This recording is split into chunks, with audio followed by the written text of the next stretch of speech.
Salut à tous, bienvenue dans ce 6e tutoriel. Aujourd'hui on parle du Phaser Editor.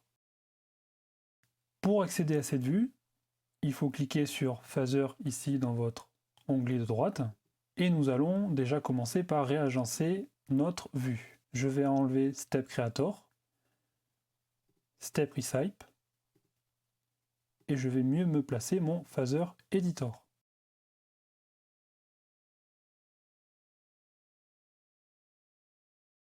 Une petite astuce, là je veux créer ma fenêtre groupe. Au lieu de cliquer et charger la fenêtre groupe qui se chargera sur l'ensemble ou une partie de ce carré noir, vous pouvez faire une présélection avec votre souris et aller charger la fonction groupe et qui vous chargera votre fenêtre par rapport à votre sélection de la souris. Je récupère les macros et ma 3D. Alors pour enlever cette sélection qui est en rouge, vous allez dans MA de la 3D, dans MISC, et vous retirez Mask Footly Mesh. Je vais reprendre une vue de face et me placer un petit peu plus sur le bas. Pensez bien à sauvegarder votre vue en allant sur votre onglet, en faisant un clic gauche long et en faisant OK. Alors, le Phaser Editor. Le Phaser Editor, qu'est-ce que c'est? C'est ce qui va pouvoir vous permettre de créer vos formes d'effets. Donc, c'est-à-dire ici, créer un effet du pan et du tilt via une forme. Nous allons commencer par faire un premier effet qui va être très simple, c'est-à-dire que l'on va demander au lyre de faire un mouvement de haut vers le bas. Pour bien être certain que notre programmeur est bien à 0, on fait un triple clear et je sélectionne juste après mes mythos. Je vais les mettre à 100%. Ici, vous avez une visualisation sur votre Phaser Editor de l'intensité de vos mythos. Attention, ici, ce n'est pas le premier point de votre figure. Le départ de la figure, on va aller le créer avec A+, ou R+. A+, qui est Add Absolute ici. Alors ce qui est pratique, c'est quand vous cliquez ici sur un bouton, vous avez la fonction qui s'affiche ici. C'est très pratique pour éviter de se tromper. Les fonctions absolutes et relatives, j'y reviens un petit peu plus tard dans ce tuto et je vous expliquerai précisément à quoi ça sert. Nous, on va prendre la fonction absolute. Et on va aller créer notre premier point au hasard dans notre carré. Voilà. Je vois que mes lyres viennent de se placer sur le point que je viens de créer. Et maintenant, avant de continuer de faire le deuxième point, on va aller bouger un petit peu ce point pour voir ce qui se passe dans la 3D. Donc je prends ma fonction movePoint qui est ici, et je vais bouger mon point. Là, je vois que les positions de mes mythos changent en fonction du placement de mon point. Alors pour comprendre le principe du carré, quand vous allez de gauche à droite, c'est le pan, et de haut vers le bas, c'est le tilt. Je vais mettre mon premier point ici, et je vais créer mon second point. On reclique sur A+, et je viens de créer mon second point. On va se ralentir un petit peu cette vitesse qui est très rapide. Pour ce faire, on va aller dans notre programmeur et sur Speed. Ici, tous les liserés en violet sont les réglages que vous pouvez appliquer pour votre effet. Je vais donc aller réduire la vitesse et mettre 10. On va mettre un poil plus rapide. Voilà. Maintenant, je vais ajuster un petit peu mes points. Je reprends ma fonction movePoint et je vais ajuster le point numéro 2. Alors ce qui est pratique, c'est dès que l'on va ajuster un point, toutes mes lyres vont se placer sur ce point, ce qui me permet de précisément régler mon point. Et quand je relâche, le mouvement se relance. Maintenant que j'ai terminé ce réglage, on va aller appliquer un déphasage. Le déphasage, qu'est-ce que c'est? C'est ce qui va nous permettre de décaler nos lyres pour qu'elles ne fassent pas le mouvement en même temps. Le déphasage, il est ici, sur la petite vague. Vous avez marqué Change Phase. Et ici, vous avez tout un tas de valeurs qui s'affichent. Alors on va essayer la première, 45. Et je vois que je commence juste à décaler un petit peu le mouvement de mes lyres. Et forcément, plus je vais augmenter cette valeur, plus je vais avoir un décalage qui sera important entre chaque lyre. Ce qui nous permet de modifier très simplement notre effet, le décalage de nos mythos, et d'avoir forcément un effet de mouvement qui sera beaucoup plus sympa. Je vais laisser à 90.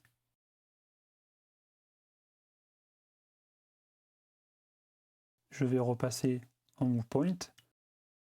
Et ici, on visualise bien que nos lyres sont en décalé, c'est-à-dire que chaque point correspond à une lyre. Donc nous avons ici nos 10 mythos qui se suivent. Alors, les réglages de phase, nous les avons également dans notre programmeur en allant sur phase, ici même. On retrouve la vitesse. Ici, nous avons la transition entre nos deux points. Alors, ce qu'on va faire déjà, c'est sélectionner nos deux points. Pour ce faire, vous avez un récapitulatif ici de vos points que vous avez ajoutés. Donc, le 1 qui est ici, le 2 qui est ici. Je vais sélectionner le 1 pour avoir mes deux points. Et dans transition, donc la transition, c'est ce qui vous fait la transition du point 1 au point 2. Donc actuellement, là, quand on voit les lyres bouger du point à un autre. Si je mets 0,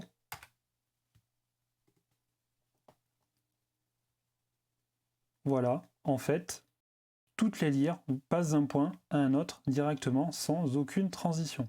Si j'augmente cette valeur,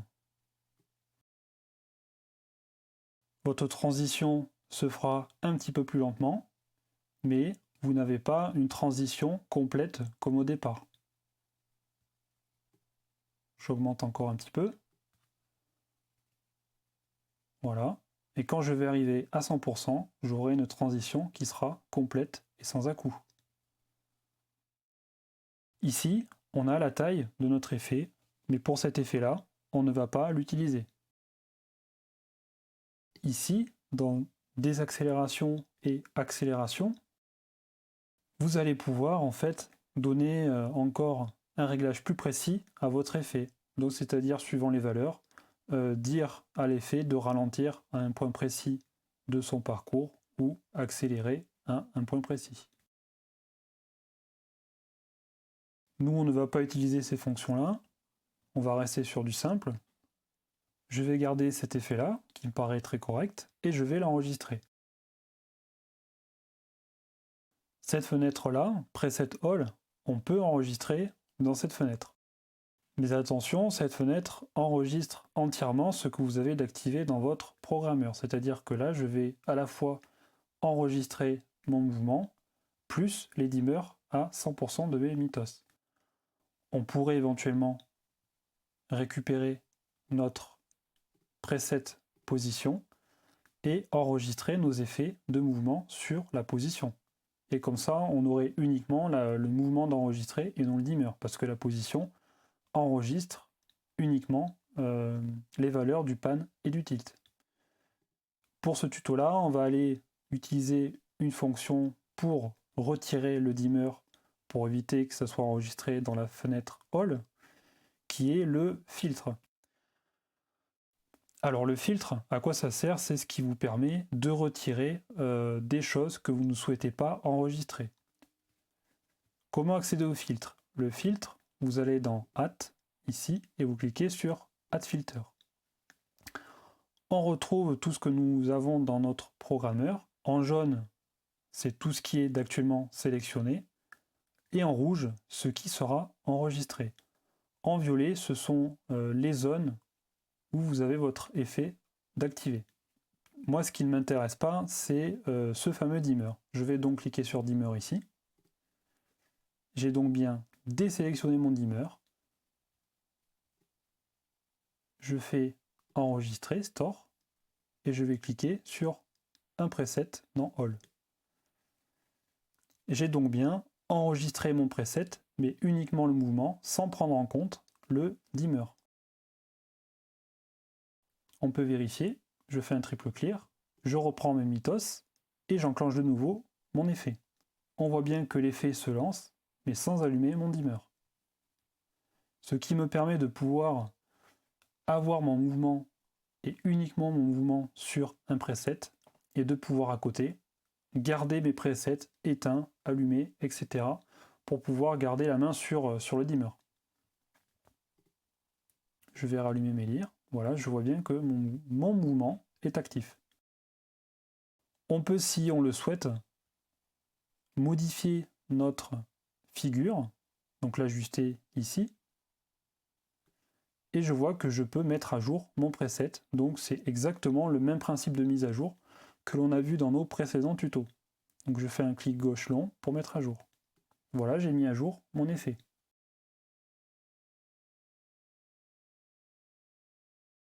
Je fais un triple clear, et maintenant je vais aller créer un deuxième effet. Ce deuxième effet, on va faire un cercle. Je reprends mes mitos, je reprends Absolute Plus, et je vais créer 4 points. Là, n'hésitez pas à vous baser sur la grille pour que votre forme soit la plus égale possible. Donc ce qu'on va faire ici, on va compter les carreaux et on va se placer sur les intersections du quadrillage. Donc je vais prendre 3 carreaux de chaque côté pour faire mes 4 points. Je vais prendre 1, 2, 3 carreaux ici, je fais un premier point ici. Je prends 3 carreaux ici, je fais un deuxième point ici.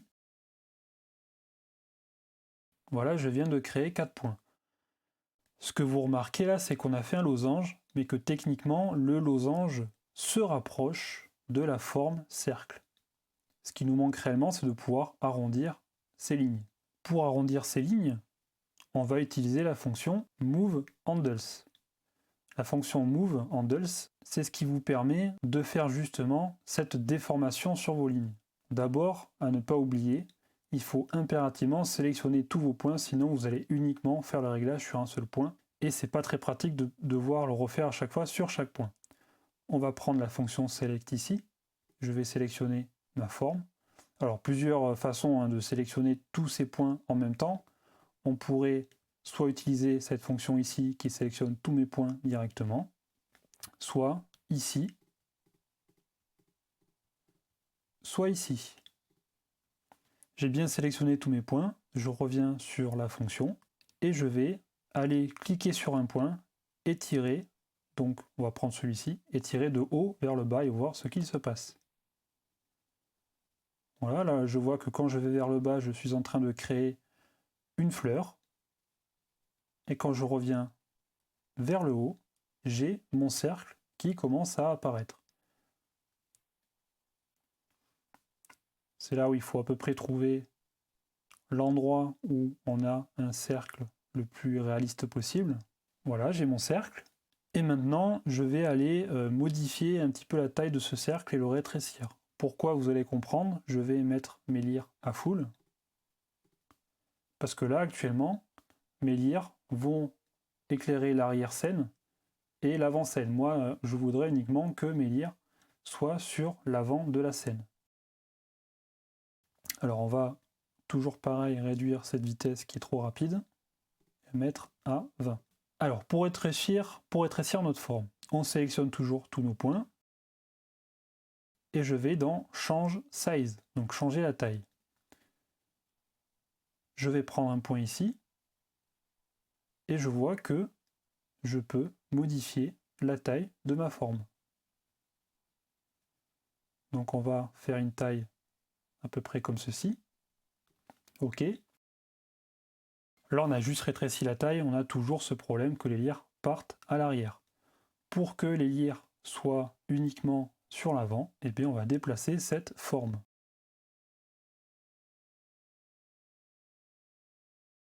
Pour déplacer cette forme, on passe sur Move Point, toujours tous les points de sélectionner, et je vais pouvoir aller placer ma forme ailleurs. Et quand je vais la placer ici, vous allez voir que mes lyres auront tendance à rester quasiment que sur l'avant. Après, il faut ajuster un petit peu. Là, je vois que ça part un petit peu trop sur le côté, on va un petit peu revenir vers là.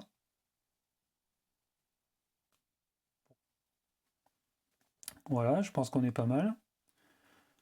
et ce qui nous donne qu'on a l'effet uniquement sur l'avant-scène. Alors on pourrait rétrécir le cercle encore pour vraiment éviter que les lires partent trop sur les latérales. Voilà. Maintenant que notre cercle est créé, on peut appliquer un déphasage comme tout à l'heure. Je vais sur Change Phase et je vais cliquer sur 90. Donc là, ça ne me plaît pas vraiment. Je vais le faire davantage. Alors, le 90 peut être intéressant quand vous commencez à avoir sacrément une belle longueur de lyre. Là, l'effet peut être vraiment joli. Là, avec seulement 10 mitos, avec un phaseur à 90, c'est pas forcément ce qu'il y a de plus sympa en termes d'effet. Donc moi, généralement, quand on est limité en lyre, moi, souvent, j'ai tendance à aller sur des valeurs plus élevées. Voilà, déjà, c'est beaucoup plus intéressant. On va se mettre à 360. Et là, on voit déjà que c'est vraiment pas mal. On a le mouvement qui se fait, mais chaque lyre le fait l'une après l'autre. On va aller voir autre chose. Vous avez vu que tout à l'heure, on avait là cette partie de fenêtre. Et ici, c'est ce qui vous permet de faire des réglages sur votre forme. Donc, ici, c'est toutes les fonctions couper, copier, coller, comme un traitement de texte qui vont vous permettre de copier et coller un point, par exemple. À savoir qu'on ne peut pas copier et coller une forme deux fois. Alors pour savoir les fonctions, ici ça ne s'affichera pas ici, ça s'affiche en bas dans votre barre de commande lorsque vous mettez votre souris dessus. Et ici on a des fonctions miroirs, c'est-à-dire que là, cette première fonction va me placer mon cercle ici, mais ce qu'il faut imaginer, c'est que c'est une fonction miroir. Pour bien vous compreniez la chose, quand on se regarde dans un miroir, c'est inversé. Pour bien le comprendre, vous prenez quelque chose d'inscrit, vous le mettez face miroir, l'inscription est inversée. Et bien là, ça fonctionne pareil. Ça vous envoie avec un effet miroir votre forme, donc ici de l'autre côté, plus ce fameux effet miroir qui vous inverse le mouvement. Admettons, si je reviens, vous voyez bien que là, la forme se fait dans ce sens-là, et quand j'inverse ici, la forme se fait à l'inverse. On peut le faire avec de haut en bas, donc là ça m'inverse, ça me met derrière, et si je bascule de gauche à droite, ça m'inverse le mouvement arrière également. Je vais revenir au point de départ. Ici, autre fonction miroir, qui va uniquement faire une fonction miroir sans déplacer votre mouvement, votre figure. Hop. Et là, on voit que j'ai un mouvement qui se fait comme si je le voyais en fait dans un miroir en fait. Je vois que là, dans ce sens-là, moi, ça me paraît plus sympa que le premier sens où là, les lyres se suivent un petit peu, ça me plaît pas trop. Donc ce mode miroir ici m'intéresse pas mal parce qu'on a un rendu beaucoup plus sympa. Ici, vous avez d'autres fonctions. Donc là, c'est ce qui vous permet... Alors, je vais prendre un seul point. On va prendre le point numéro 4 qui est ici. C'est ce qui vous permet, comme la flèche l'indique, de passer le point d'ici à ici. Vous allez voir le point numéro 4 va passer de ici à ici.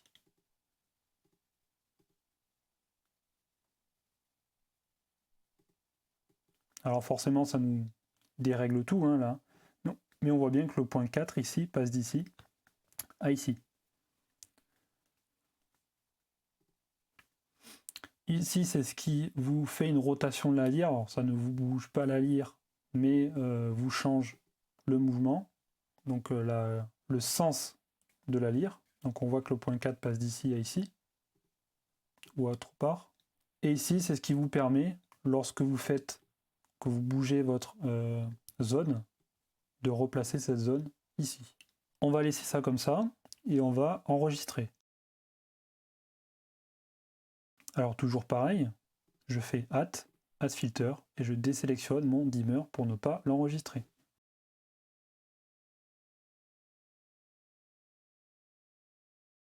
Je viens donc d'enregistrer ma forme cercle. On va faire des petits dessins pour que ce soit plus parlant.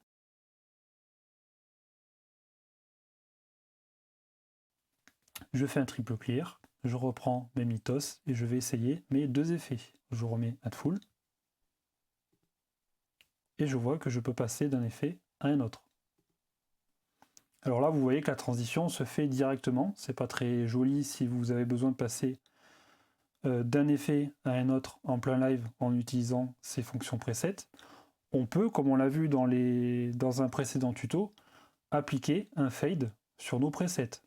Donc si je prends ce preset là, que je mets un fade de 2 secondes sur le pan et le tilt, je mets à jour. Je fais pareil ici. Alors pour aller plus vite, au lieu de marquer 2 secondes de chaque côté, sur Link Timing, vous faites féature, vous mettez 2 secondes d'un côté et ça vous le met partout sur vos encodeurs qui sont affichés. Pensez à remettre single si vous voulez faire uniquement un réglage, soit sur le pan ou le tilt dans ce cas présent. Je mets à jour. Je fais un triple clear pour bien repartir de 0 pour que vous voyez le rendu. Je fais Add Full, j'envoie mon effet. Et maintenant je passe sur le cercle et je vois que j'ai une transition de 2 secondes entre les deux effets. Alors c'est peut-être un petit peu rapide là encore, on pourrait augmenter la durée. Voilà, à vous d'essayer et de voir ce que ça donne. L'avantage ici aussi, c'est que vous voyez le mouvement se déplacer par rapport à la transition de 2 secondes. Maintenant, on va aller voir la fonction absolute et relative, à quoi ça peut nous servir dans la section Phaser Editor. Alors ce que je vais faire, je vais reprendre ce mouvement-là, je vais le garder parce que celui-ci était sur absolute, et je vais en créer le deuxième exactement le même, mais en utilisant des points relatifs. Donc je fais un triple clear pour commencer. On va décaler cette forme en faisant move et en cliquant sur notre preset pour que j'ai la place d'avoir côte à côte mes deux formes identiques. On reprend nos mythos et cette fois on va cliquer sur R+. Je vais créer mon premier point qui était ici tout à l'heure à peu près et je fais mon deuxième point. En speed on va remettre 20 et en phase 90. Alors là, je n'ai pas lu mes mythos là, parce que je sais déjà ce que j'ai à mettre en termes de réglage, vu que je refais la même chose qu'ici, mais avec la fonction relative. J'ai bien donc refait la même position, mais avec les fonctions relatives. Je vais l'enregistrer ici. Là, je n'ai pas besoin de passer par Add Filter et d'enlever le dimmer, parce que je n'ai pas allumé mon dimmer.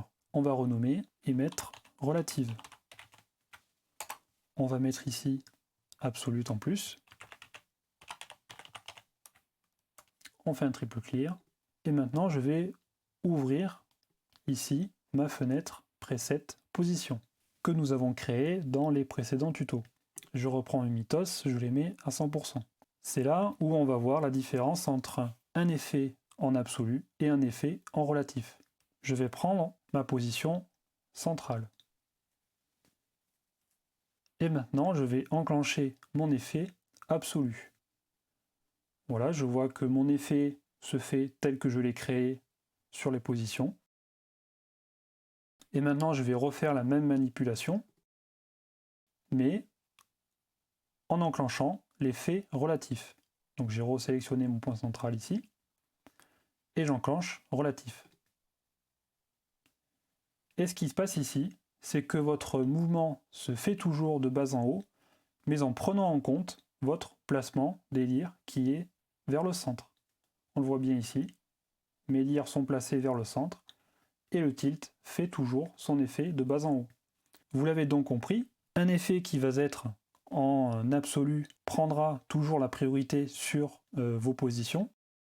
Un effet qui est en relatif ne prendra pas totalement la priorité sur votre position et prendra en compte donc la position qui sera actuellement activée.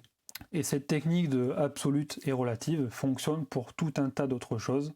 Vous y accédez ici dans votre programmeur. Maintenant, je vais vous montrer très simplement comment créer une autre forme en ne faisant pas grand chose et en modifiant totalement le rendu sur la 3D. Je vais sélectionner mon cercle, donc je vais laisser à peu près le cercle par là. Alors si jamais votre forme est bloquée, c'est parce que Absolute ici n'est pas activé et votre forme sera bloquée. Il faut impérativement cliquer sur Absolute. Et je vais reprendre la fonction Move Handles. Je vais cliquer sur le point ici central et je vais voir ce que je vais pouvoir faire en forme. On va laisser ça, ça m'a l'air sympa, un peu rapide.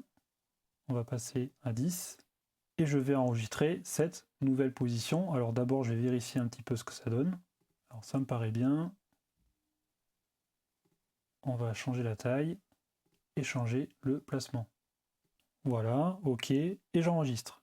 Donc là, je peux soit mettre à jour cette forme, mais moi, je veux enregistrer une nouvelle forme.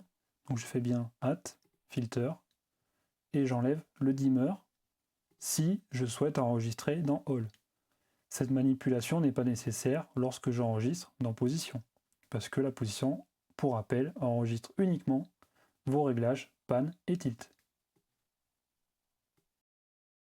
Je reprends mes mythos, je sélectionne, je fais un triple clear, je fais Add Full, et vous découvrez que en ne faisant pas grand chose pour modifier votre forme, je viens de créer un nouvel effet qui là est déjà vraiment sympa niveau rendu. Et c'est ça qui est vraiment génial avec ce Phaser Editor, c'est que on se dit qu'on pourrait faire c'est un petit peu chiant, il faut faire telle et telle forme, mais ce que l'on ne pense pas forcément, c'est qu'à partir d'une forme comme le cercle, on peut créer une deuxième forme encore plus complexe sans avoir à faire grand chose. C'est ça qui est vraiment génial. C'est terminé pour ce 6e tutoriel. On se retrouve très prochainement pour un nouveau tutoriel où là cette fois on parlera encore des effets, mais ce sera pour les dimmers, les couleurs, les gobos, etc. A très vite!